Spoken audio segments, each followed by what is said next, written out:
أعوذ بالله السميع العليم من الشيطان الرجيم من همزه ونفخه ونفثه بسم الله الرحمن الرحيم قل إن كنتم تحبون الله فاتبعوني يحببكم الله ويغفر لكم ذنوبكم.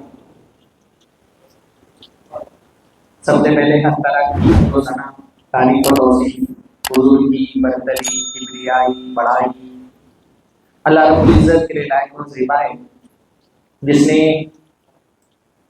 ہم کو پیدا کیا، یہ خوبصورت ہٹا کٹا تندرست توانا جسم ہم کو عطا فرمایا، ایک بہترین جسم کا ہم کو مالک بنایا، اور اس جسم کے اندر اللہ تعالیٰ نے ایک دھڑکتا ہوا دل رکھا ہے جو ہمارے پورے جسم کو کنٹرول کرتا ہے۔ یہ جو دل ہے، اس دل کو اللہ تعالیٰ نے مختلف طرح کی کیفیتوں اور احساسات سے سجا دیا ہے۔ دل کے اندر اللہ تعالیٰ نے الگ الگ طرح کی مختلف فیلنگز رکھی ہیں۔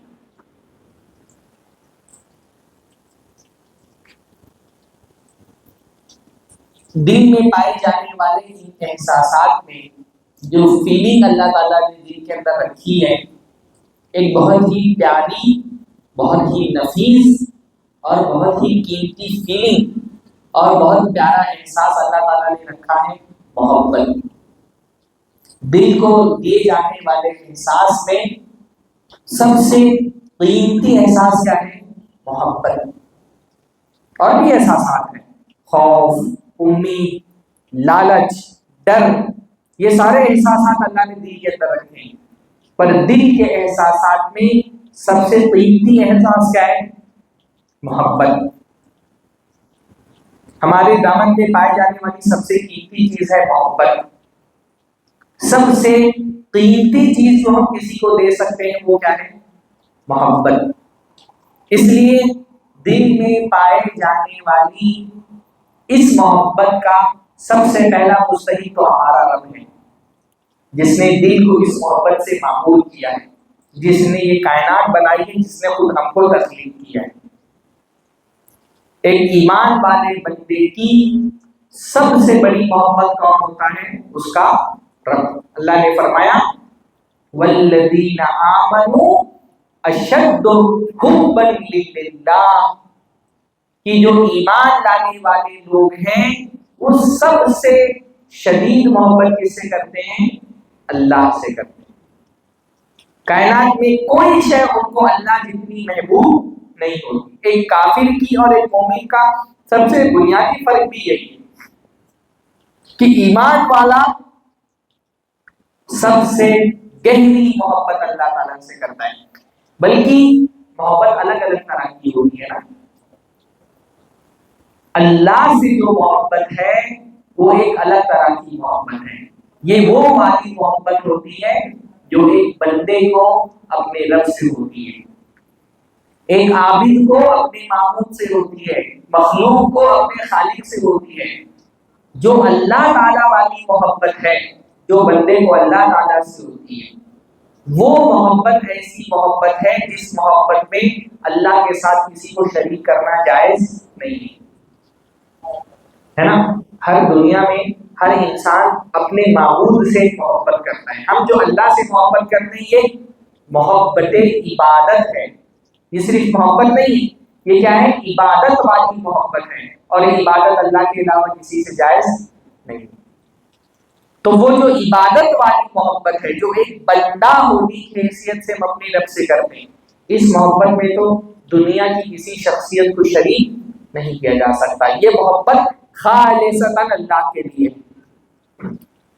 پھر ایک محبت ہوتی ہے جو مخلوق آپس میں ایک دوسرے سے کرتے ہیں۔ دل میں ایک محبت وہ ہے، محبت کا جذبہ جو انسانوں کے لیے ہوتا ہے۔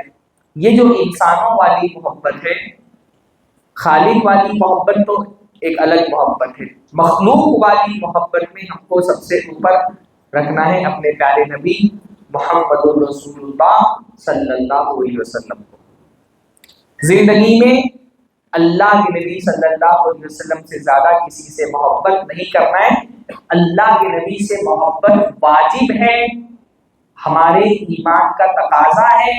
اگر دل میں نبی سے محبت نہیں تو اس کا مطلب دل میں نبی پر ایمان نہیں ہے. نبی پر محبت اور نبی پر ایمان ایک دوسرے سے جڑے ہوئے. محبت ہے اس کا مطلب ایمان ہے، ایمان ہے اس کا مطلب محبت ہونی چاہیے. محبت نہیں اس کا مطلب ایمان نہیں ہے. نبی صلی اللہ علیہ وسلم نے فرمایا لا یؤمن احدکم حتی اکون احب الیہ من ولدہ ووالدہ والناس اجمعین او کما قال، کہ تم میں سے کوئی آدمی اس وقت تک ایمان والا نہیں ہو سکتا. مسلمان ہونے کے لیے یہ شرط ہے، لازم ہے. اس کے بغیر بندے کا ایمان مکمل نہیں ہو سکتا. کب تک؟ جب تک کہ میں اس کے نزدیک محبوب نہ ہو جاؤں. محبت شرط ہے ایمان کے لیے، پر محبت بھی کافی نہیں. محبت بھی کتنی ہونی چاہیے؟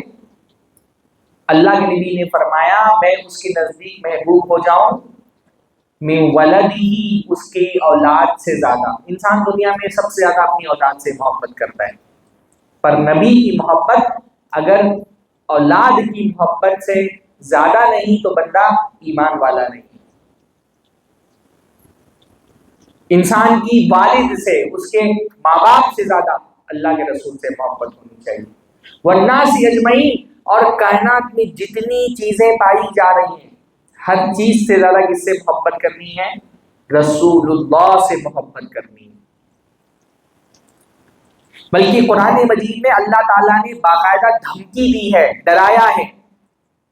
اللہ تعالیٰ نے پوچھا قل ان کان آباؤکم، ان سے کہہ دیجئے اگر تمہارے باپ دادا، باپ دادوں سے کتنی محبت ہوتی ہے انسان کو. باپ دادوں کی محبت اتنی سخت ہوتی ہے کہ انسان اپنے باپ دادا کی محبت میں اپنا کفر، اپنا شرک نہیں چھوڑ پاتا. دنیا میں آنے والے اکثر قوموں کو جب نبیوں نے توحید کی دعوت دی تو توحید کی دعوت سمجھ میں آ گئی، پھر بھی توحید کی دعوت کو قبول کیوں نہیں کیا؟ کہ ہمارے باپ دادا توحید کے راستے پر نہیں تھے. باپ دادوں کی محبت دل کے اندر بہت گہری ہوتی ہے. آج کل ہمارے معاشرے میں دیکھیں نا، مختلف قسم کے جو رسوم و رواج چلتے ہیں، یہ کیوں کر رہا ہے آدمی؟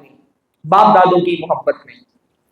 اللہ تعالیٰ نے فرمایا اگر تمہارے باپ دادوں کی محبت، قل ان کان آباؤکم، کہہ دیجیے اگر تمہارے آبا و اجداد، و ابناؤکم، تمہاری اولاد، و اخوانکم، تمہارے بھائی بندو، و ازواجکم، تمہارے شوہر یا تمہاری بیویاں،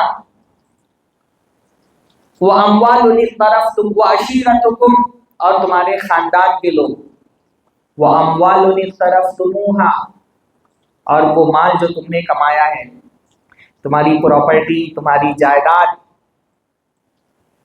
و تجارت تخشون کسادہا، اور وہ کاروبار جس میں مندی سے تم کو ڈر لگتا ہے، جس میں نقصان ہو جانے سے تم گھبراتے ہو.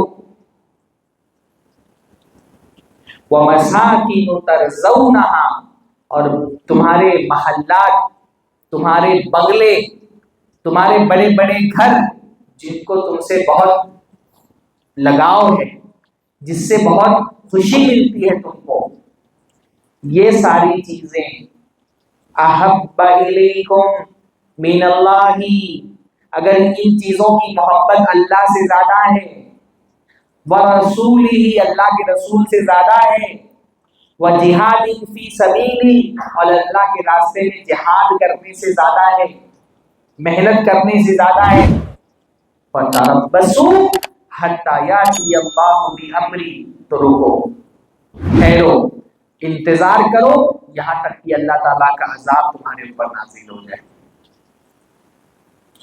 اللہ تعالیٰ ان چیزوں سے محبت کرنے سے نہیں روکتا. باپ دادوں سے محبت کرو، بیوی بچوں سے محبت کرو، گھر خاندان والوں سے محبت کرو، اپنے کاروبار سے محبت کرو، پیسہ کماؤ، بڑے سے اچھے سے راحت والے گھر بناؤ، اللہ تعالیٰ اس سے روکتا نہیں، کھیتی باڑی کرو، جائیداد بناؤ، مال کماؤ، لیکن یہ ساری چیزیں اگر اللہ تعالیٰ سے زیادہ محبوب ہیں، رسول اللہ سے زیادہ محبوب بن گئی ہیں، تو اللہ تعالیٰ کا عذاب تمہارے سروں پر آئے گا۔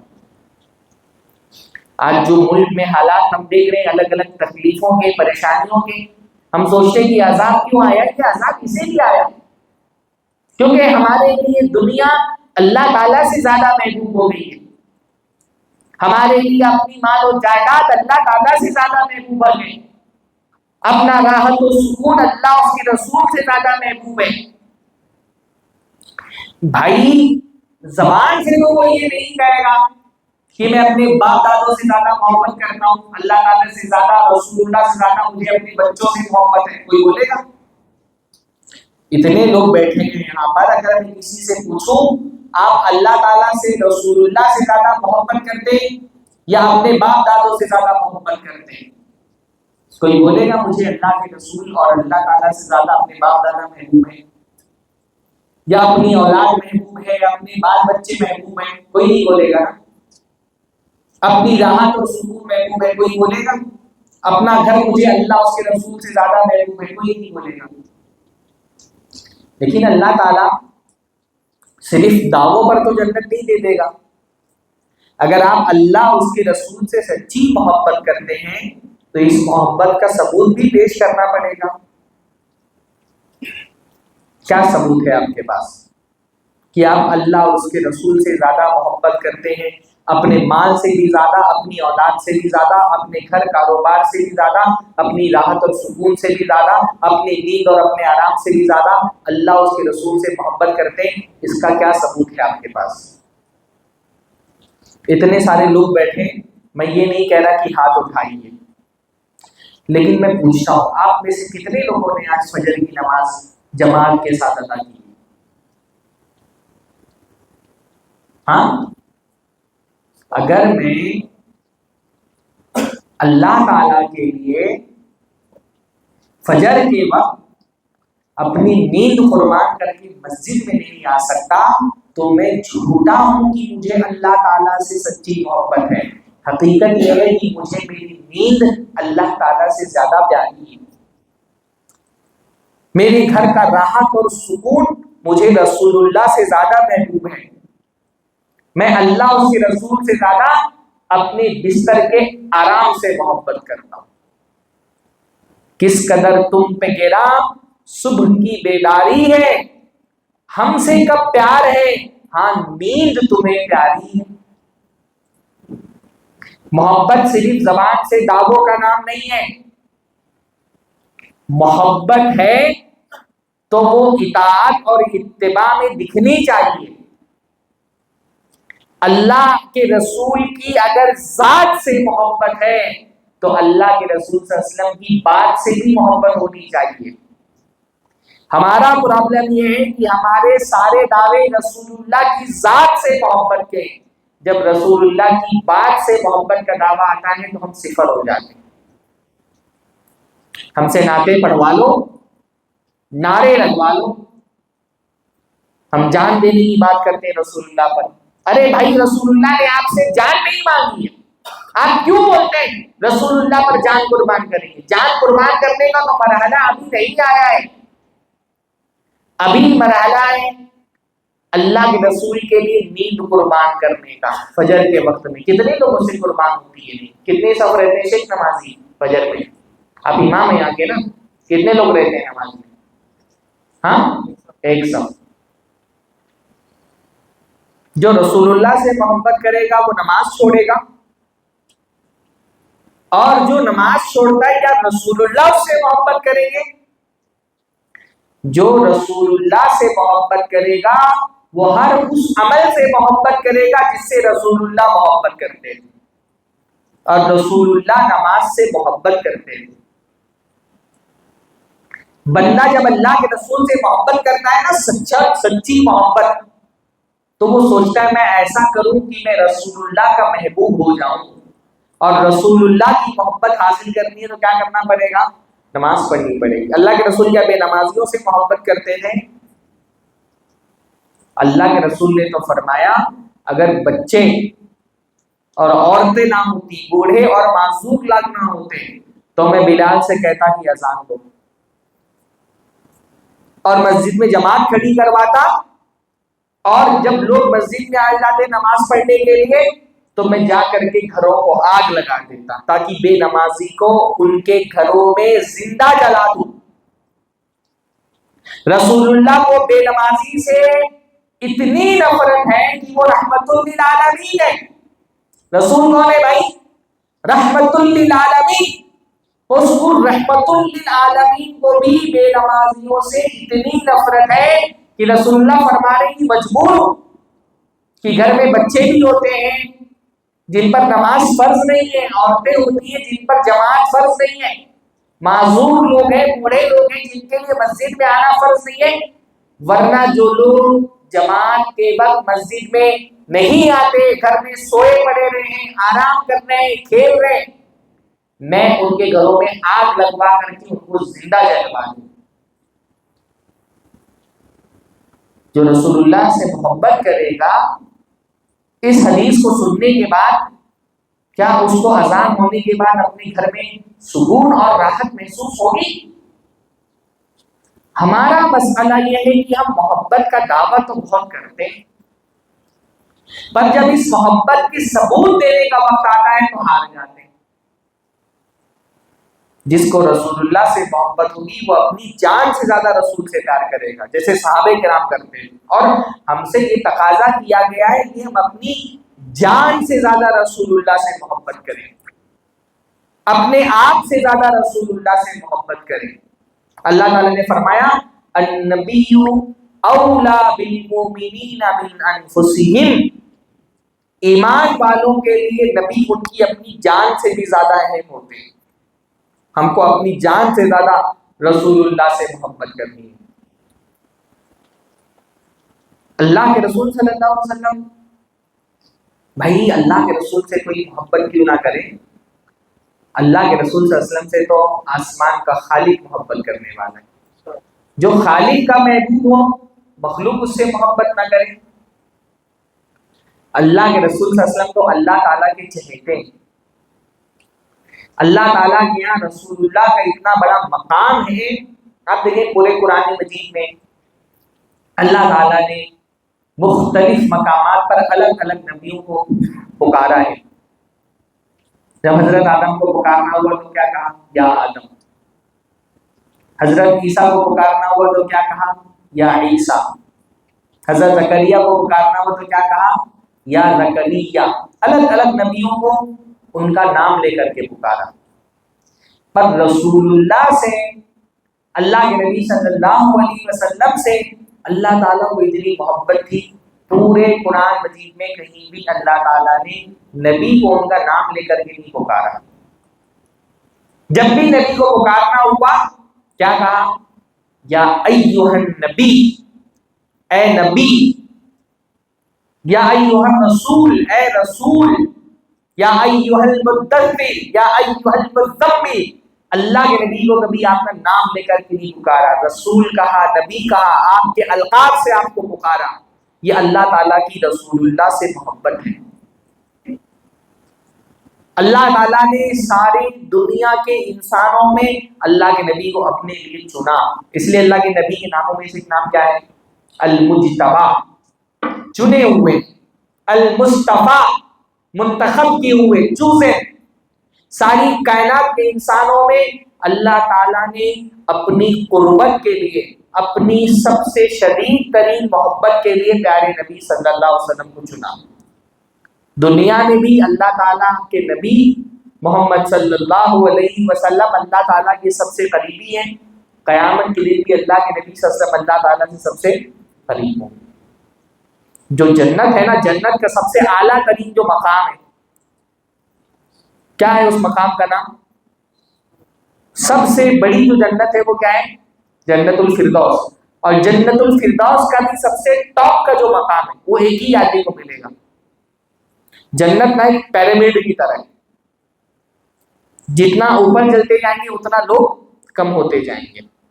یہاں تک کہ جو سب سے اونچا مقام ہے جنت کا، اس پہ صرف ایک انسان کو اللہ تعالیٰ جگہ دے گا، جو اللہ تعالیٰ کے سب سے قریب ہوگا، اس کے اوپر اللہ کا عرش اور اس کے اوپر اللہ. تو وہ جب سے جنت کا جو سب سے اعلیٰ ترین مقام ہے جو اللہ تعالیٰ کے قریب ہے، اس مقام کا نام کیا ہے؟ مقام محمود. ماشاء اللہ، جس کے لیے ہم اللہ تعالیٰ سے دعا کرتے ہیں. وآتی محمد الوسیلۃ والفضیلہ وبعثہ مقاما محمودا. مقام محمود، مقام وسیلہ فضیلہ بھی اس کا نام ہے، سب سے عظیم ترین جو مقام ہے. دنیا میں بھی اللہ کے نبی صلی اللہ علیہ وسلم اللہ تعالیٰ کے سب سے قریبی ہیں، اور جنت میں بھی اللہ کے نبی صلی اللہ علیہ وسلم اللہ کے سب سے قریب ہوں گے. حضرت اللہ کے نبی نے فرمایا اقوم مقاما یرغب الخلائق الی حتی ابراہیم. قیامت کے دن میرا وہ مقام ہوگا کہ مخلوق اس مقام کو دیکھ کر کے تمنا کرے گی کہ کاش یہ مقام مجھ کو مل جاتا.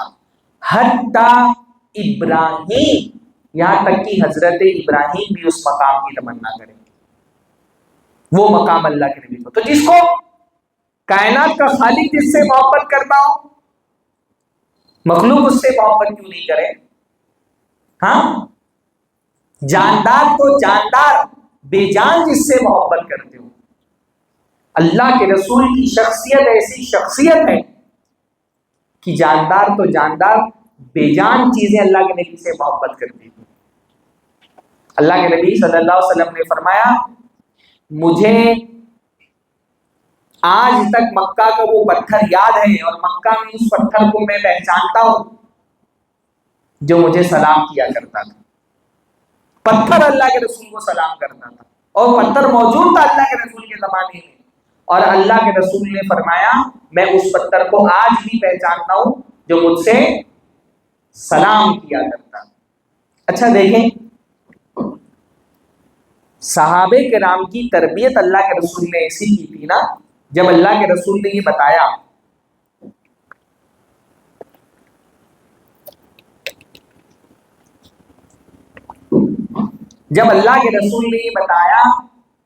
کہ مکہ میں ایک پتھر مجھ کو سلام کرتا تھا اور میں اس کو پہچانتا ہوں، صحابہ کرام نے اللہ کے رسول سے یہ نہیں پوچھا کہ اللہ کے رسول وہ پتھر کہاں ہے، ہاں ہم کو بتائیں وہ پتھر کہاں ہے.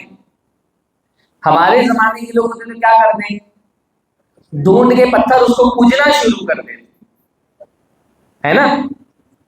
اللہ کے نبی صلی اللہ علیہ وسلم نے عقیدے میں اتنا مضبوط کر دیا تھا صحابہ کو نا، کہ انہوں نے نہیں سوچا کہ پتھر ہے تو چلو اس کو پوجنا شروع کر دیں. بھائی حضرت عمر بن الخطاب رضی اللہ تعالیٰ عنہ حجر اسود کو خطاب کر کے کیا کہہ رہے ہیں، مجھے پتا ہے تو ایک پتھر ہے، نہ نفع پہنچا سکتا ہے نہ نقصان پہنچا سکتا ہے، میں تم کو صرف اس لیے چومتا ہوں کیونکہ اللہ کے رسول نے تم کو چوما. اس کو اتباع کہتے ہیں، جو رسول اللہ نے کیا وہ کرنا.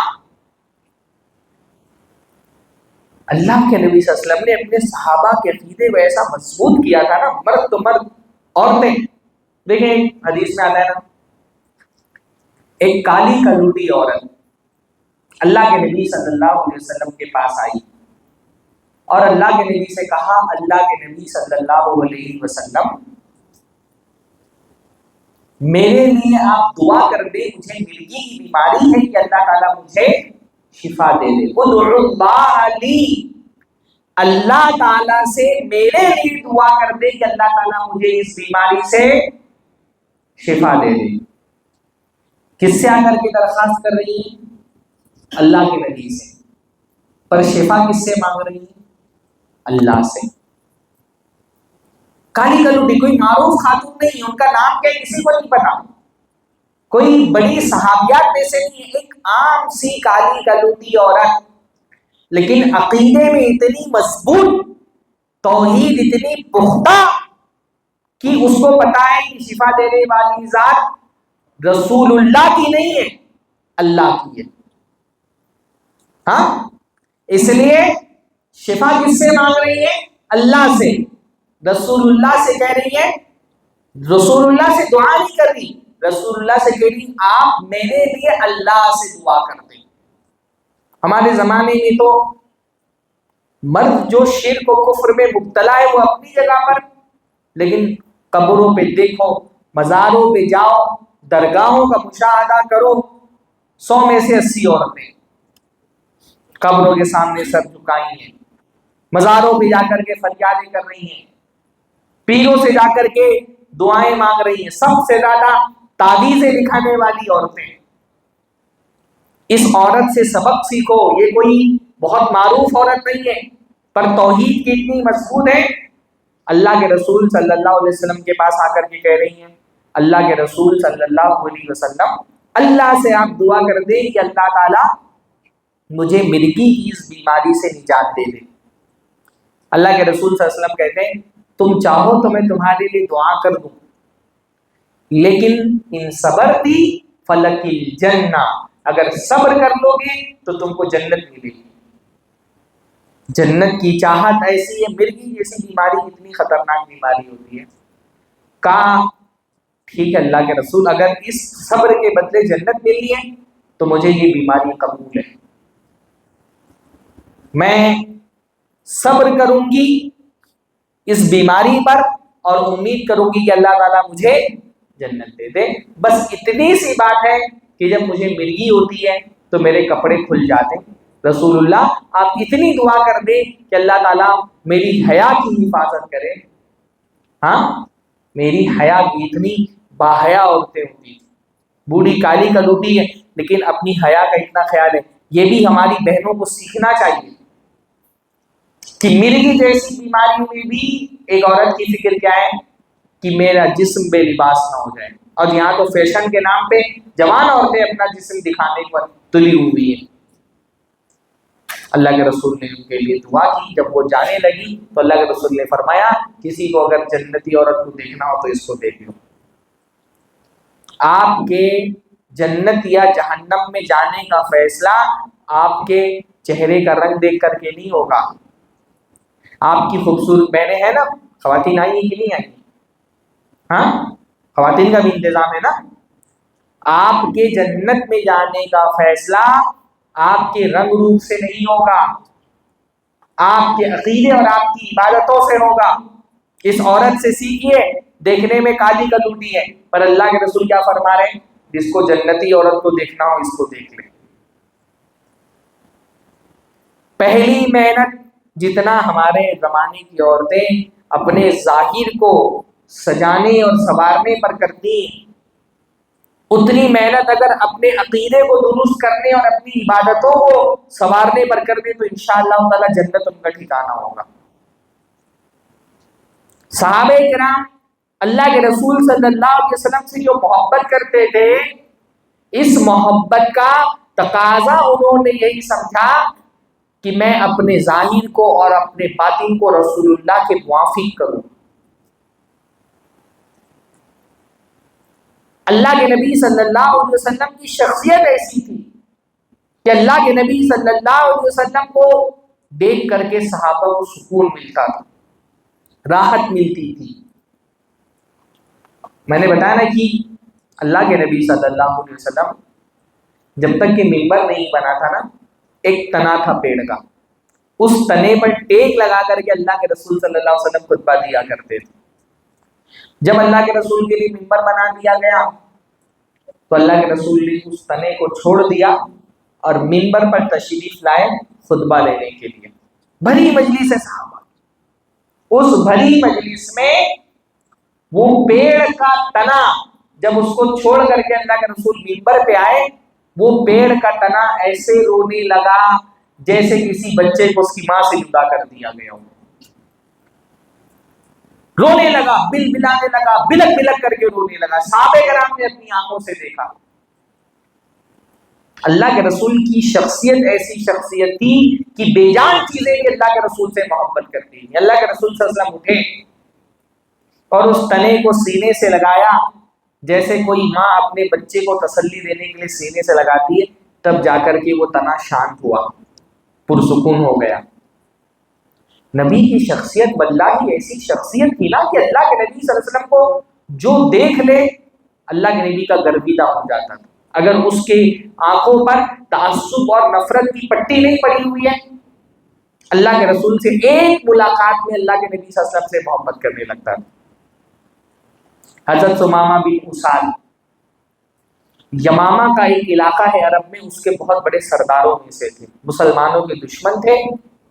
اتفاق سے ایسا ہوا کہ کسی موقع پر مسلمانوں کے ہاتھوں میں آ گئے، قید کر لیے گئے، قید کر کے مدینہ لائے گئے اور ان کو مدینہ میں مسجد نبوی کے اندر اللہ کے رسول صلی اللہ علیہ وسلم نے ایک کھمبے سے باندھ دیا، قید کر دیا گیا مسجد نبوی۔ اس لیے علماء نے استدلال کیا ہے کہ کافر مدینہ کی حدود میں داخل ہو سکتا ہے، حرم مکی میں نہیں جا سکتا ہے، حرم مدنی میں کافر آ سکتا ہے، حتیٰ کہ مسجد میں بھی اگر وہ صاف ستھرا ہے تو اس کو مسجد میں بھی لایا جا سکتا ہے۔ بہت سارے لوگ ایک دم غصہ ہو جاتے ہیں اگر کبھی کوئی غیر مسلم مسجد کے اندر داخل ہو جائے تو بھائی اس کو مسجد میں، بلکہ تھوڑی سی کوشش کرنی چاہیے کہ غیر مسلموں کو اپنی مسجد دکھائی جائے۔ بہت سارے لوگوں کو لگتا ہے کہ یہاں پر بھی کوئی بت ہے جس کی ہم پوجا کرتے ہیں، اس کو بتایا جائے کہ یہاں پہ ہم کسی بت کی پوجا نہیں کرتے۔ بہرحال ثمامہ ابن اسال کو لا کر کے مسجد میں باندھ دیا گیا۔ 3 دن تک کے ثمامہ مسجد میں بندھے رہے۔ اس سے پہلے کبھی انہوں نے اللہ کے نبی کو نہیں دیکھا تھا، اللہ کے نبی کا نام سنا تھا، تذکرے سنے تھے، اللہ کے نبی کے بارے میں نگیٹو باتیں سنی تھی، منفی خیالات سنے تھے۔ پہلا موقع تھا جب انہوں نے اللہ کے نبی کو اپنی آنکھوں سے دیکھا، سنا، جانا اللہ کے نبی کو مسجد میں رہتے ہوئے۔ 3 دن تک کے مسجد میں بندھے رہے، اللہ کے نبی نے ان کو کوئی نقصان نہیں پہنچایا۔ 3 دن بعد اللہ کے نبی نے چھوڑ دیا، جاؤ اپنے گھر چلے جاؤ۔ چلے گئے، نکل کر کے گئے، غسل کر کے نہا دھو کر کے واپس لوٹ آئے،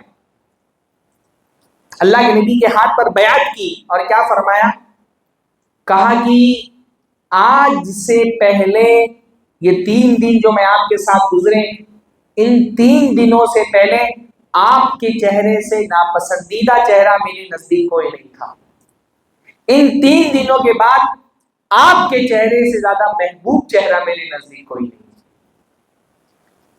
یہ محبت، یہ اللہ کے رسول کی شخصیت تھی۔ جس نے قریب سے اللہ کے رسول کو دیکھا، اللہ کے رسول کا گرویدہ ہو گیا، اللہ کے نبی صلی اللہ علیہ وسلم کی محبت میں ڈوب گیا۔ اللہ کے نبی کی شخصیت بھی ایسی، مسلمان تو مسلمان، کافر بھی اللہ کے نبی صلی اللہ علیہ وسلم کو دیکھ کر کے اللہ کے نبی کی گرویدہ ہو جاتے ہیں۔ ہم اللہ کے نبی کی امت اللہ کے رسول سے محبت نہ کریں، ہم پر تو اللہ کے نبی صلی اللہ علیہ وسلم کا اتنا احسان ہے۔ اگر اللہ کے نبی کے کمالات نہ بھی جانتے ہوں، اللہ کے نبی صلی اللہ علیہ وسلم کا جمال نہ بھی جانتے ہوں، اللہ کے نبی کی شخصیت کی وجہ سے ہم کو اگر اللہ کے نبی سے محبت نہ ہو تو اللہ کے نبی کے احسان کی وجہ سے اللہ کے نبی سے محبت ہونی چاہیے۔ نبی صلی اللہ علیہ وسلم کا کتنا بڑا احسان ہے ہم پر۔ آج ہمارا سر اگر ایک حقیقی معبود کے سامنے جھک رہا ہے تو اس حقیقی معبود کا پتہ بتانے والا کون ہے؟ پیارے رسول صلی اللہ علیہ وسلم۔ اللہ کے رسول صلی اللہ علیہ وسلم سے محبت کے لیے یہی ایک وجہ کافی ہے کہ اللہ کے رسول نے ہم کو سچے معبود کا پتہ بتایا۔ دیکھیے کافر کتنا محروم ہے، کافر کے معبود جھوٹے معبود ہے، ہمارا معبود سچا معبود ہے۔ کافر کے معبود نقلی ہے، ہمارا معبود اصلی ہے۔ کافر کو نہیں پتا کس کے سامنے سر جھکانا چاہیے، کس سے فریادیں کرنی چاہیے، کس سے دعا مانگنی چاہیے، کس کے سامنے ہاتھ پھیلانا چاہیے، اس کو نہیں پتا۔ ہم کو الحمدللہ پتا ہے کون دیتا ہے، کس سے مانگنا ہے، کہاں امید لگانی ہے، کس سے ڈرنا ہے۔ کافر کو نہیں پتا نا، کافر کہیں پہ بھی امید لگا لیتا ہے۔ کافر کا عقیدہ گلے میں پہنے ہوئے کالے پیلے نیلے دھاگوں پر ہے، اس کو لگتا ہے یہ کالے پیلے نیلے دھاگے اس کو مصیبت سے بچا لیں گے۔ اس نے اپنے دروازے پہ لا کر کے گھوڑے کی نال لگا دی ہے، دیکھا کہ نہیں دیکھا ہے آپ نے؟ ممبئی میں بہت لگاتے ہیں گھوڑے کی نال۔ کافر کو گھوڑے کی نال سے امید ہے۔ گاڑی کے پیچھے اس نے پھٹا ہوا جوتا لٹکا دیا، اس کو لگتا ہے یہ پھٹا ہوا جوتا اس کو مصیبت سے بچا لے گا۔ ہاں، رنگ برنگی انگوٹھیاں پہنی ہوئی ہیں، اس کو لگتا ہے ان انگوٹھیوں سے میں مصیبتوں سے بچ جاؤں گا۔ کہاں کہاں کہاں اس نے اپنی عقیدت اور اپنا عقیدہ اور اپنی محبت کن کن چیزوں پہ نچھاور کی ہوئی ہوتی ہے. مطلب ہمارے ملک میں سرحدوں کی حفاظت کرنے کے لیے رافیل لایا گیا. کہاں سے؟ فرانس سے. فرانس سے رافیل منگایا کیوں؟ سرحد کی حفاظت کرنے کے لیے. اور رافیل کی حفاظت کرنے کے لیے کیا کیا گیا؟ اس کے اوپر نیمبو مرچ لگا دیا گیا. کافر کا بھروسہ نیمبو مرچ پر. بھائی نیمبو مرچ اگر اتنا پاورفل ہے کہ وہ رافیل کی حفاظت کرتا ہے تو سرحد کی حفاظت کرنے کے لیے رافیل ڈالنے کی کیا ضرورت تھی؟ بارڈر پر نیمبو مرچی باندھ دیتے. کافر کو نہیں پتا ہے کہ کہاں سے ملے گی مدد. کافر کو نہیں پتا ہے کہ امید کس سے لگانی ہے، عقیدہ کس سے وابستہ کرنا ہے. تو وہ کسی چیز سے بھی امید لگا لیتا ہے، کہیں بھی سر جھکا دیتا ہے. پتھر کے سامنے سر جھکا دے گا، لکڑی کے سامنے سر جھکا دے گا، کسی کو بھی پوچھنا شروع کر دے گا، کسی سے بھی ڈر جائے گا. مطلب کافر اس کا راستہ بلی کاٹتے بلی سے ڈر جاتا، بلی سے ڈر جاتا. کتنا کمزور عقیدہ ہے اس کا. گھر میں چپل الٹی پڑی ہوئی ہے اس سے ڈر جائے، الٹی پڑی ہوئی چپل سے ڈر جائے. کافر کو پتا ہی نہیں کہ کس سے ڈرنا چاہیے، کس سے مانگنا چاہیے، مانگنے کے بعد کس کا شکریہ ادا کرنا چاہیے. کافر کو نہیں پتا نا. گائے دودھ دے گی تو گائے کو پوجنے لگے گا، سورج روشنی دے گا تو سورج کی عبادت کرے گا، چاند خوبصورت دکھا چاند کو پوجنے لگ گیا. اس کو پتا ہی نہیں کہ ملنے کے بعد شکریہ کس کا ادا کرنا ہے. زمین سے اناج اگتا ہے، دھرتی کی پوجا کرنے لگے گا، بارش کی پوجا کرنے لگے گا، جانوروں کی عبادت کرے گا، چوہے کی، بلی کی، بندر کی، ہاتھی کی، ہر چیز کی تو پوجا کرتا ہے. وہ شرم گاہوں تک کی پوجا ہوتی ہے ہمارے ہندوستان کے اندر. ہاں لنگ پوجا اور یونی پوجا کی ہوتی ہے. اس کو پتا ہی نہیں کہاں کس کی پوجا کرنی ہے، اس کو نہیں پتا. ہم کو پتا ہی نہیں پتا ہے کس کی پوجا کرنی ہے. عبادت کا مستحق کون ہے؟ الحمدللہ. کس کی عبادت کرنی ہے بیٹا؟ وہ بچے کو بھی، ہاں ہمارے بچے کو بھی پتا ہے الحمدللہ کہ عبادت کس کی کرنی ہے. کافر کا معبود نقلی ہے، ہمارا معبود اصلی ہے الحمدللہ. ہم کتنے خوش قسمت لوگ ہیں. ہمارا ایک ایک سجدہ الحمدللہ کاؤنٹ ہو رہا ہے، ایک ایک تسبیح ہماری لکھی جا رہی ہے. قیامت کے دن ہم کو ایک ایک سجدے کا انشاءاللہ تعالی اجر ملے گا. کافر کا ہر سجدہ اس کے عذاب کو بڑھاتا ہے، ہمارا ہر سجدہ ہمارے ثواب کو بڑھاتا ہے. کس نے بتایا اس اصلی معبود کا پتہ ہم کو؟ پیارے رسول صلی اللہ علیہ وسلم نے. اللہ کے رسول نے بتایا ہمارا سچا معبود کون ہے. واللہ اللہ کے رسول کی محبت کے لیے اگر کوئی وجہ آپ کے پاس نہ ہو، یہی وجہ کافی ہے کہ اللہ کے رسول صلی اللہ علیہ وسلم نے ہمارے سجدوں کی عزت رکھ لی کہ یہ سر اللہ کے علاوہ کسی کے سامنے نہیں جھکتا. ہماری دعاؤں کی لاج رکھ لی کہ ہمارے ہاتھ اللہ کے علاوہ کسی اور کے سامنے نہیں اٹھتے. ہماری زبان سے اللہ کے علاوہ کسی کے لیے مدد کا نعرہ نہیں نکلتا. یہ اللہ کے رسول صلی اللہ علیہ وسلم کا احسان ہے. اس نعمت کی قدر کرو گے تو یہ نعمت ملنے کا جو ذریعہ بنا اس کی بھی قدر سمجھ میں آئے گی. ہمارا سب سے بڑا مسئلہ یہ ہم کو توحید کی قدر ہی نہیں پتا ہے نا. دین اللہ کی کتنی بڑی نعمت ہے ہم کو احساس ہی نہیں، تو رسول اللہ کی عظمت کہاں سے سمجھ میں آئے گی. اس دین کی قدر کرو میرے بھائیوں. یہ دین صرف ہماری پہچان نہیں ہے، یہ دین دنیا اور آخرت میں ہماری نجات اور کامیابی کا واحد راستہ ہے. یہی وہ راستہ ہے جو ہم کو دنیا میں بھی کامیاب کرے گا، یہی وہ راستہ ہے جو انشاءاللہ تعالی قیامت کے دن ہم کو جنت میں لے کر کے جائے گا. یہ توحید، یہ دین، یہ ہماری نجات کا سبب ہے. قیامت کے دن انشاءاللہ تعالی ہماری نیا پار لگے گی اسی دین سے. کافر کو سوچے اس کا کیا حال ہوگا. قیامت کے دن جب ایک مشرک اپنی قبر سے اٹھایا جائے گا، اللہ تعالیٰ اس سے کہے گا اَيْنَ شُرَكَاؤُكُمُ الَّذِينَ كُنْتُمْ تَزْعُمُونَ. کہاں ہیں تمہارے معبود جن کے سامنے تم سر جھکاتے تھے. پوچھے گا اللہ تعالیٰ لاؤ لے کر کے آؤ بھائی کہاں ہے تمہارے معبود؟ کافر ڈھونڈے گا اس کا کوئی معبود ملے گا نہیں اس کو مدد کے لیے. ہاں کتنا اس افسوس سے بڑا کتنا بڑا افسوس ہوگا کہ قیامت کے دن کافر کو پتا چلے گا جن جن معبودوں کی میں دنیا میں عبادت کرتا تھا وہ سب کے سب نقلی تھے. ہاں معبودوں کے نقلی نکل جانے سے بڑا بھی کوئی نقصان ہے؟ ہاں بھائی آپ ٹائٹن کی گھڑی لیں اور نقلی نکل آئے تو ٹینشن ہوگا کہ نہیں ہوگا؟ ہاں آئی فون خرید کے لائے نقلی نکل جائے ٹینشن ہوگا کہ نہیں ہوگا؟ کوئی نائکی کا جوتا کھڑے گوچی کا چشمہ خرید لیں گھر پہ آگے پتا چلے کہ فرسٹ کاپی دے دیا ہے ٹینشن ہو جائے گا کہ 10-20-50 ہزار کا سامان خریدا نقلی نکل گیا. پچھلے دنوں میں نے ون پلس کا ایک بلوٹوتھ منگایا فلپکارٹ سے نقلی آ گیا. 1500 کا سامان گھر پہ خرید کے آؤ اور نقلی نکل جائے تو ٹینشن ہو جاتا ہے. کافر کے ٹینشن کا سوچو اس کا معبود قیامت کے دن نقلی نکل آئے گا. جس بدھ کی وہ پوجا کرتا تھا جس معبود سے اس نے اپنی زندگی جس کے لیے نچھاور کر دی بھائی کافر اپنے معبود کے لیے کم قربانیاں نہیں دیتا ہے.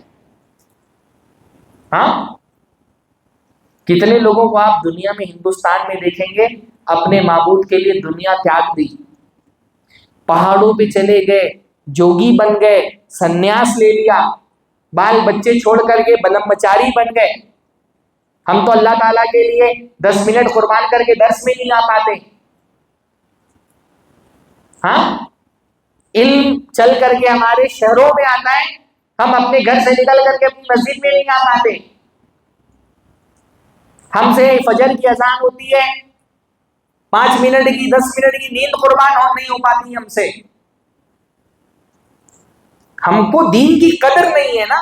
میں واللہ مشرکوں کو کافروں کو دیکھتا ہوں میں سوچتا ہوں یہ اپنے جھوٹے معبودوں کو خوش کرنے کے لیے اتنی محنت کر رہے ہیں ہم اپنے سچے معبود کو خوش کرنے کے لیے محنت نہیں کر پاتے.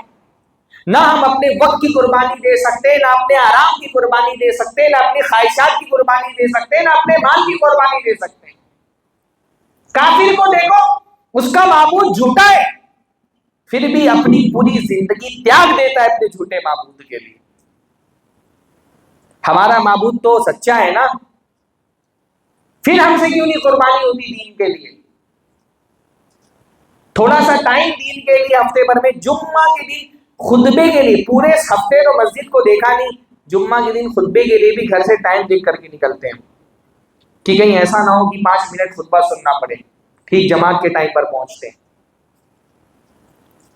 کافر کا سوچے اس نے تو پوری زندگی اپنی لگا دی تو بال برہمچاری بن گیا تو وہ ہمالیہ کی چوٹی پہ جا کر کے وہیں تپسیا میں لگا رہا زندگی بھر جس معبود کے سامنے سر جھکاتا رہا. قیامت کے دن پتا چلے گا میرا معبود جھوٹا تھا. کیا حالت ہوگی اس کی؟ جھوٹ بولے گا اللہ کے سامنے. پہلے کہے گا ضلوا عنا دکھائی نہیں دے رہے کہاں. پھر کہے گا اللہ تعالیٰ ہم تو تیرے علاوہ کسی کی عبادت ہی نہیں. جھوٹ بولے گا وہاں پر جا کر کے. کتنا بدقسمت ہے وہ. اور ہم تو انشاءاللہ تعالیٰ قیامت کے دن اٹھیں گے ہمارا معبود تو جنت بانٹ رہا ہوگا انشاءاللہ تعالیٰ. کتنے خوش قسمت ہیں ہم. کس نے بتایا ہم کو اس سچے معبود کا پتہ؟ پیارے رسول صلی اللہ علیہ وسلم نے. یہ اللہ کے رسول کا احسان ہے. دنیا میں اگر کوئی ہم کو مشکل میں 2, 5, 10 ہزار روپیہ دے دے تو ہمارا محبوب ہو جاتا ہے. جس رسول نے ہم کو جہنم سے بچا لیا اس سے کتنی محبت ہونی چاہیے ہم کو. ہاں یہ رسول اللہ کی محبت ہی تو ہمارا سارا سہارا ہے میرے بھائیوں. دنیا میں جنت کا راستہ دکھایا انشاءاللہ تعالیٰ قیامت کے دن رسول اللہ جنت تک لے جائیں گے اپنی امتیوں کو. ہم رسول اللہ سے اس لیے محبت کرتے ہیں کیونکہ رسول اللہ ہم سے محبت کرتے تھے. مطلب آپ دیکھیں اللہ کے رسول کی ایک حدیث ہے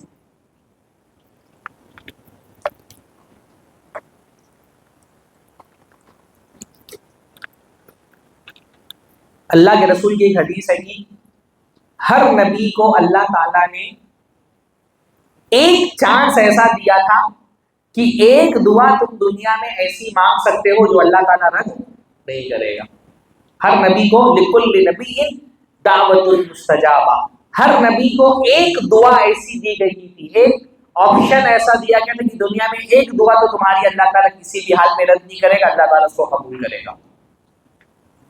نبی صلی اللہ علیہ وسلم فرماتے ہیں ہر نبی نے دنیا میں اپنے لیے وہ دعا مانگ لی، الگ الگ چیزیں اپنے لیے دنیا کے اندر مانگ لی۔ وَإِنِّي اخْتَبَأْتُ دَعْوَتِي لِأُمَّتِي، میں نے اپنی دنیا میں دعا نہیں مانگی، میں نے اپنی امت کے لیے اس دعا کو سنبھال کر کے رکھا ہے۔ یہ دعا کا استعمال میں کب کروں گا؟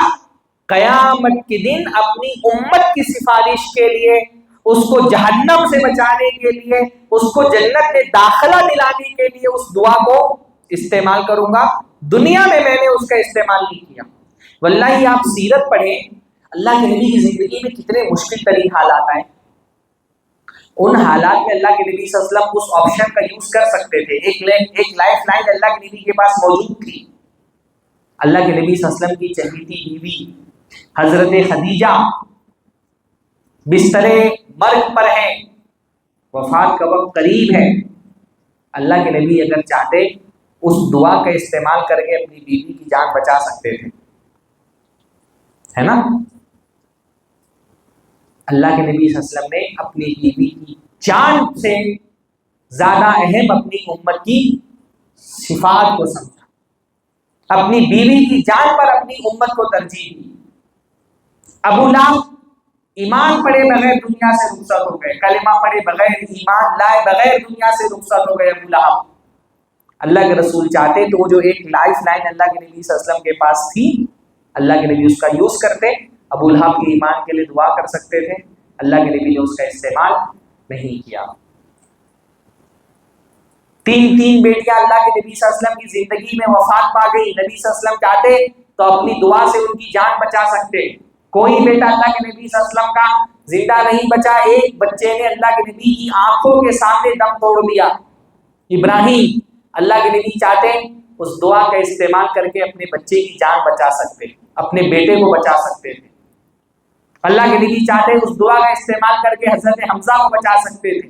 بدر، احد، حنین، تبوک، خندق، کتنے مواقع ایسے آئے جہاں اللہ کے نبی صلی اللہ علیہ وسلم کے پاس یہ آپشن بہرحال موجود تھا کہ ایک دعا ایسی ہے جس کو اللہ تعالیٰ رد نہیں کرنے والا ہے۔ طائف سے لے کر کے اپنی وفات تک اللہ کے نبی صلی اللہ علیہ وسلم کی زندگی میں بے شمار معاملات ایسے پیش آئے جہاں مشکل ترین حالات سے اللہ کے نبی گزرے، پر اللہ کے نبی نے اس دعا کا استعمال نہیں کیا۔ اس کو کس لیے بچا کر کے رکھا؟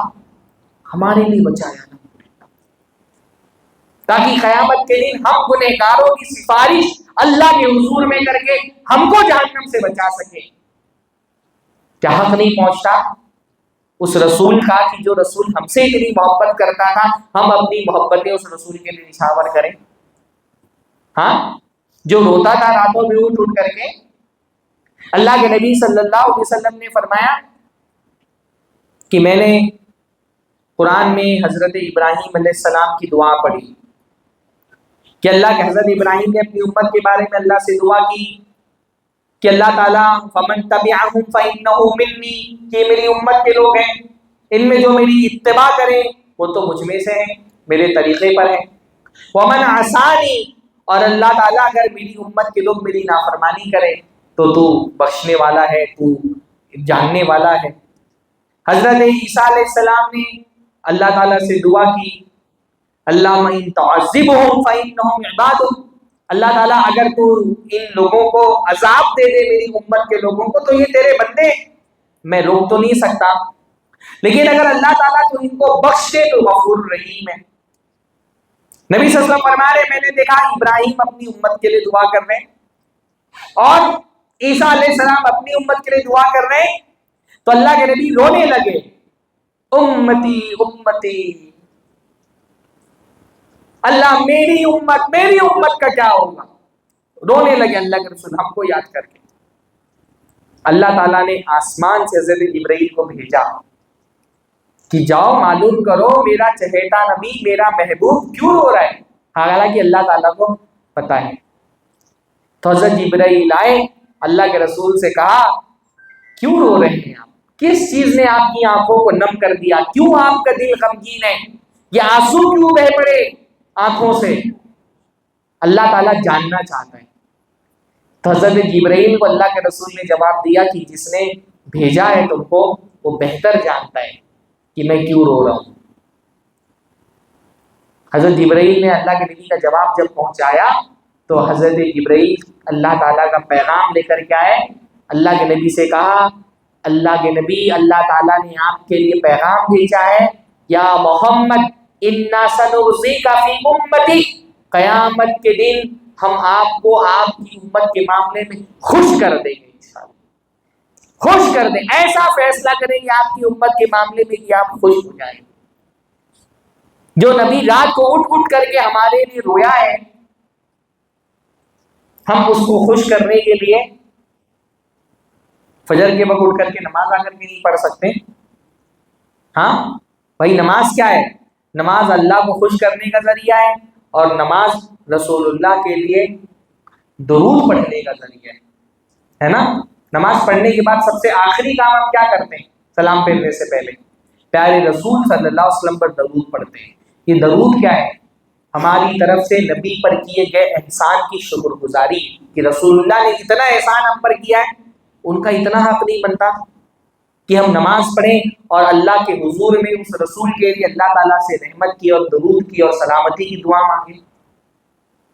جو رسول ہم سے اتنی محبت کرنے والا ہے کہ اللہ کے رسول صلی اللہ علیہ وسلم نے جب اللہ تعالیٰ سے کہا کہ اللہ تعالیٰ نے رسول اللہ سے کہا کہ رسول اللہ، آپ کی امت کے 70,000 لوگوں کو بغیر حساب کتاب کے جنت میں داخل کیا جائے گا، اللہ ہم کو بھی ان میں شامل فرما لے۔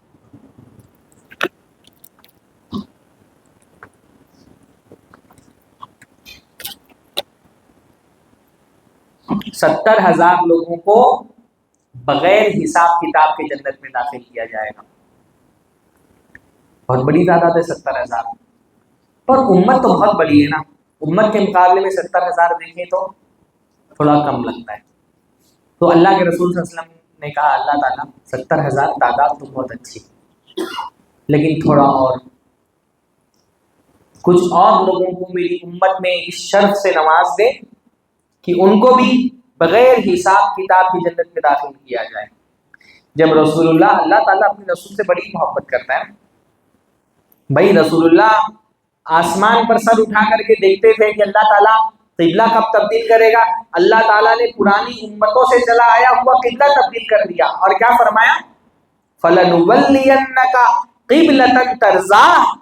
اللہ کے رسول صلی اللہ علیہ وسلم، ہم دیکھتے تھے کہ آپ بار بار اپنا چہرہ اٹھا رہے ہیں اللہ تعالیٰ کی طرف، تو آپ کے چہرے اٹھانے کی وجہ سے ہم نے وہ قبلہ تبدیل کر دیا، جہاں آپ چہرہ کر چاہ رہے تھے نماز پڑھنا، آپ اس طرف چہرہ کر کے نماز پڑھیں۔ اللہ تعالیٰ کو اپنے رسول سے بڑی محبت ہے، تو کہا ٹھیک ہے۔ رسول اللہ نے جب مطالبہ کیا کہ اللہ تعالیٰ اس تعداد کو اور بڑھا دیا جائے، تو اللہ بھی کریم ہے نا، اس کی سخاوت میں کوئی کمی نہیں ہے، کہا آپ نے مطالبہ کیا ہے تو آپ کے مطالبے کی وجہ سے ہر 1000 پر 70,000 مزید لوگوں کو بڑھا دیا گیا۔ ہاں 70,000 لوگ ہیں، پھر ہر 1000 پر 70,000 مزید، یعنی تقریباً 50 لاکھ کے قریب، جوڑ کر کے بتائیے گا کتنا ہوتا ہے۔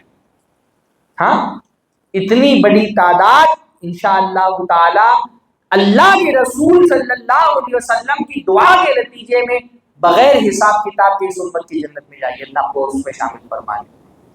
باقی جو شفاعت ہے، جو سفارش ہے، وہ تو ہے ہی ہے انشاءاللہ تعالی۔ اللہ کے نبی صلی اللہ علیہ وسلم نے فرمایا، میری سفارش دنیا میں ہر اس آدمی کے لیے ہے میری امت کا جو توحید پر مرا ہے۔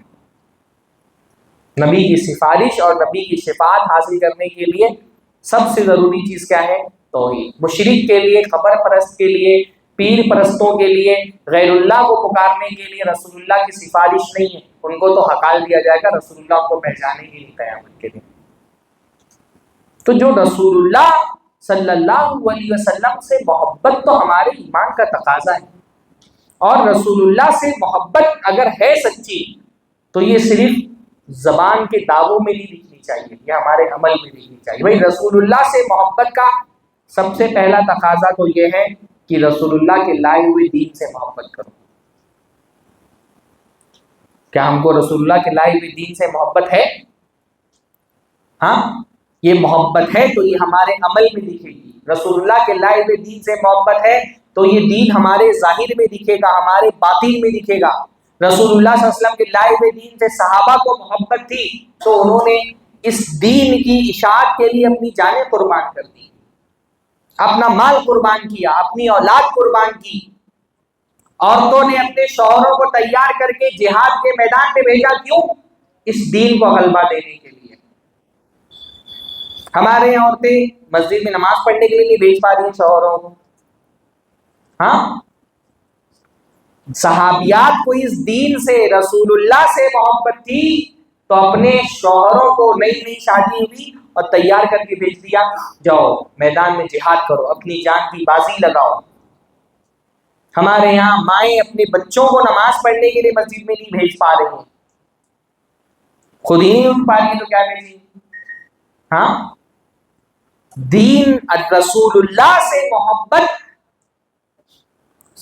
کوئی سال کے ایک دن میں نہیں درکار ہے کہ فلاں دن اللہ کے رسول کی پیدائش کا دن تھا، اس دن رسول اللہ سے محبت کرنی۔ محبت تو دل کا ایک عمل ہے،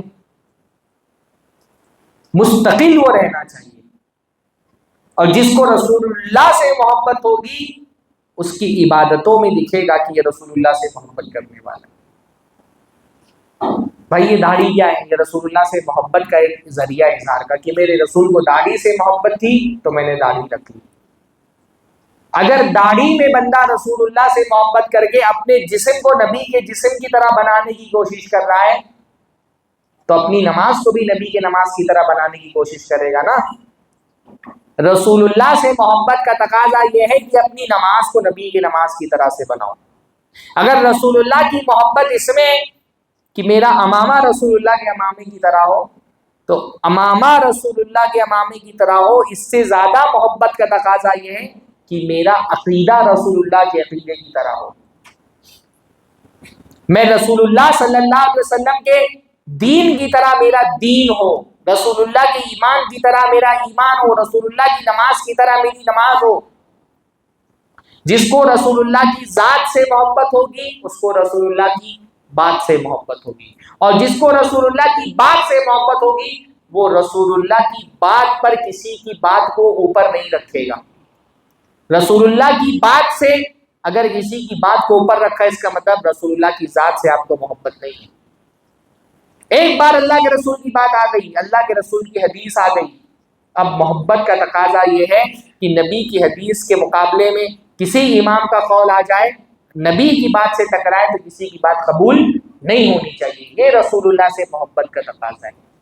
ہمارے یہاں لوگ رسول اللہ سے محبت کا دعویٰ کرتے، ان کو حدیث سنائی جائے تو کہتے ہیں ہمارے امام کے خلاف ہے، ہمارے مسلک کے موافق نہیں ہے۔ یہ کیسی رسول اللہ سے محبت ہے؟ صحابہ کرام اللہ کے رسول سے ایسی محبت کرتے تھے کہ اپنے آپ کو اللہ کے رسول کی مرضی میں ڈھال لیا تھا۔ نبی صلی اللہ علیہ وسلم کی محبت کا تقاضا یہ ہے کہ رسول اللہ سے آگے مت بڑھو، پیچھے رہو، رسول اللہ کے اتباع کرو، رسول اللہ کی۔ اللہ نے فرمایا یا ایھا الذین آمنوا لا تقدموا بین یدی اللہ ورسولہ، اے لوگوں جو ایمان لائے ہو رسول اللہ سے آگے بڑھنے کی کوشش مت کرو، اللہ سے اور اس کے رسول سے آگے بڑھنے کی کوشش مت کرو۔ ایمان والا بندہ اگر اللہ کے رسول سے محبت کرتا ہے نا، وہ رسول اللہ کے پیچھے چلتا ہے۔ رسول اللہ سے محبت کا تقاضا یہ ہے کہ وہ پسند کرو جو رسول اللہ کو پسند تھا، اتباع یہ ہے کہ وہ کرو جو رسول اللہ نے کیا، نہ یہ کہ وہ کرو جو مجھ کو پسند آتا ہے۔ ایک مرتبہ حضرت امیر معاویہ رضی اللہ تعالیٰ عنہ حضرت عبداللہ ابن عباس کے ساتھ کعبۃ اللہ کا طواف کر رہے تھے۔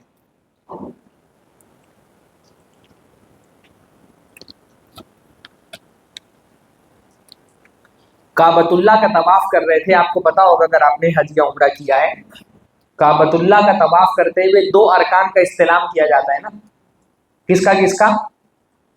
حجر اسود کا اور رکن یمانی کا، ہے نا۔ اللہ کے رسول کی سنت یہ ہے کہ اللہ کے رسول کعبہ کا طواف کرتے ہوئے دو ارکان کا استلام کرتے تھے۔ حضرت امیر معاویہ کو حضرت عبداللہ ابن عباس نے دیکھا وہ چاروں ارکان کا استلام کر رہے ہیں۔ ہاں چاروں ارکان کا استعلام کر رہے ہیں، جبکہ اللہ کے رسول نے کتنے ارکان کا استعلام کیا تھا؟ صرف 2 ارکان کا۔ تو حضرت عبداللہ ابن عباس نے حضرت امیر معاویہ سے کہا کہ آپ چاروں ارکان کا استعلام کیوں کر رہے ہیں؟ اللہ کے رسول نے تو 2 ہی ارکان کا استعلام کیا ہے۔ تو حضرت امیر معاویہ نے کہا لیس شیء من البیت مہجورا، کہ اللہ تعالیٰ کا یہ گھر تو بہت مقدس گھر ہے، تو اس کا کوئی بھی حصہ نہیں چھوڑنا چاہیے۔ میرا دل یہ کہتا ہے کہ اتنا استعلام کیا ہوتا ہے؟ اصل میں احترام ہوتا ہے نا؟ تو یہ تو پورا گھر قابل احترام ہے، اللہ تعالیٰ کا جو یہ پورا کعبۃ اللہ اللہ کا گھر ہے، اس گھر کا ہر حصہ قابل احترام ہے، تو صرف 2 ارکان کا استعلام کیوں کرنا؟ میں 4 ارکان کا استعلام کرتا ہوں، عزت دیتا ہوں، زیادہ عزت دیتا ہوں اس گھر کو۔ ہاں جب حضرت امیر معاویہ نے یہ بات کہی تو حضرت عبداللہ ابن عباس نے کہا لیکن اللہ تعالیٰ نے قرآن مجید میں فرمایا ہے لقد کان لکم، اللہ تعالیٰ نے فرمایا ہے لقد کان لکم فی رسول اللہ اسوۃ حسنہ، تمہارے لیے اللہ کے رسول کی زندگی، اللہ کے رسول کا طریقہ بہترین طریقہ ہے۔ تو اللہ کے رسول کا طریقہ بہترین طریقہ ہے، اگر چاروں ارکان کا استعلام بہتر ہوتا تو اللہ کے رسول چاروں کا استعلام کرتے، اگر رسول اللہ نے صرف 2 ارکان کا استعلام کیا تو اس کا مطلب 2 ارکان کا استعلام کرنا ہی بہترین طریقہ ہے۔ جب یہ بات حضرت عبداللہ ابن عباس نے کہی تو حضرت امیر معاویہ نے فوراً مان لیا، کہا صدقتا، تم نے بالکل سچی بات کہی۔ یہ ہے اطاعت، یہ ہے اتباع، جس کو رسول اللہ سے محبت ہوگی وہ اتنا کرے گا جتنا رسول اللہ نے کیا۔ رسول اللہ سے آگے بڑھنا رسول اللہ کی محبت نہیں ہے، رسول اللہ کے پیچھے چلنا رسول اللہ سے محبت ہے۔ رسول اللہ نے اگر 2 ارکان کا استعلام کیا تو محبت یہ ہے کہ 2 ارکان کا استعلام کیا جائے، اور اگر رسول اللہ نے سال میں 2 عیدیں منائی تو محبت یہ ہے کہ 2 عیدیں منائی جائیں۔ بدعتی کیا سوچتا ہے؟ بدعتی سوچتا ہے میں رسول اللہ سے زیادہ کر دوں، جو رسول اللہ سے زیادہ کرے گا وہ رسول اللہ سے محبت کرنے والا نہیں ہے، نہ رسول اللہ اس سے محبت کرنے والے، ہے نا؟ اس لیے قیامت کے دن اللہ کے رسول صلی اللہ علیہ وسلم کچھ لوگوں کو دیکھیں گے جن کے جسم پر امتی کے نشان ہوں گے، امت محمدیہ کا ایک خاص نشان ہوگا نا قیامت کے دن، کیا ہوگا وہ نشان؟ اعضاء کی وضو چمک رہے ہوں گے۔ کچھ لوگوں کو اللہ کے رسول صلی اللہ علیہ وسلم دیکھ کر کے ان کی طرف لپکیں گے اور ان کو اپنی طرف بلائیں گے، لیکن جیسے ہی وہ اللہ کے نبی کے قریب آئیں گے فرشتے آ کر کے ان کو روک لیں گے، حوض کوثر پر جام نہیں پینے دیں گے، رسول اللہ سے ملاقات نہیں کرنے دیں گے۔ تو اللہ کے رسول صلی اللہ علیہ وسلم فرشتوں سے کہیں گے میری امت کے لوگ ہیں، امتی میری امت کے لوگ ہیں، ان کو آنے دو میرے پاس۔ تو اللہ کے نبی سے فرشتے کیا کہیں گے؟ اِنَّكَ لَا تَدْرِي مَا أَحْدَثُوا بَعْدَكَ، اللہ کے رسول آپ کو نہیں پتا کہ آپ کے جانے کے بعد ان لوگوں نے کیا کیا بدعتیں ایجاد کر لی تھی، دین میں کیا کیا نئی چیزیں شروع کر دی تھی۔ تو جب اللہ کے رسول کو پتا چلے گا یہ میرے دین میں نئی چیزیں ایجاد کرنے والے ہیں تو اللہ کے رسول کیا کہیں گے؟ سوکن لمن غیر بعدی، دور کرو ان کو مجھ سے جنہوں نے میرے دین کو میرے بعد تبدیل کر دیا۔ رحمت للعالمین، اپنی رحمت، اللہ کے نبی صلی اللہ علیہ وسلم کی رحمت کا سب سے بڑا مظہر قیامت کے دن ہوگا۔